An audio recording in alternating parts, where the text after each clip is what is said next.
किरात अवतार कथा। हिमालय पर्वतमाला में इंद्रकील नाम का एक बड़ा ही पावन और शांत स्थल था।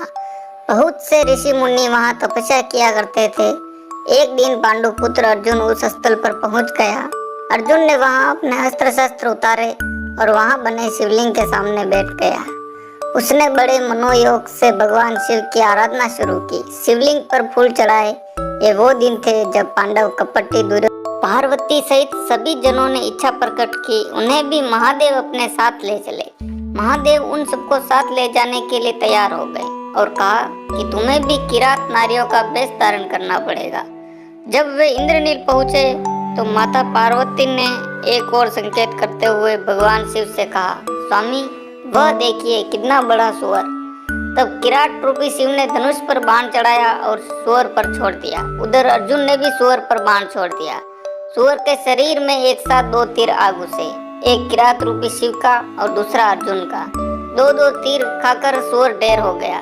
जमीन पर गिरते ही किरात नारियां बने शिव गणों ने जय जयकार करनी शुरू कर दी। भगवान सुअर को मरा देख किरात नारियों पर अर्जुन मुस्कुराए और शिव जी के सामने जाकर बोले, किरात, इस घने वन में इन स्त्रियों को भय नहीं लगता? सिर्फ अकेले तुम ही पुरुष इनके साथ हो। युवक, हमें किसी का भय नहीं, पर तुम शायद डरते हो।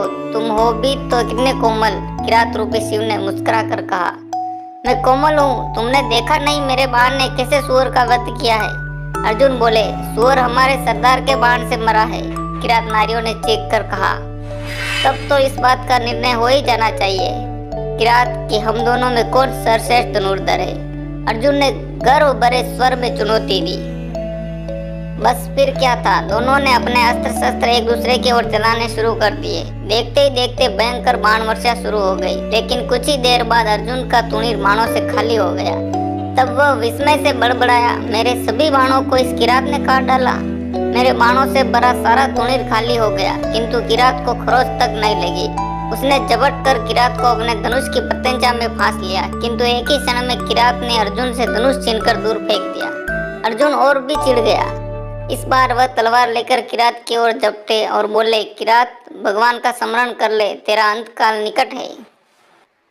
जैसे ही अर्जुन ने तलवार किरात के सिर पर मारी, तलवार टूट गई। अर्जुन निहत्था हो गया तो उन्होंने एक पेड़ उखाड़ लिया और उसे किरात पर फेंका, लेकिन उसके आश्चर्य का ठिकाना न रहा, क्योंकि किरात के शरीर से टकराते ही पेड़ किसी तिनके की भांति टूटकर नीचे जा गिरा था।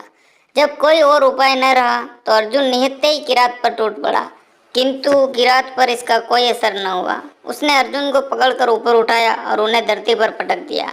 अर्जुन बेबस हो गया और अर्जुन किरात के चरणों में गिर पड़ा। रुंधे गले से बोला,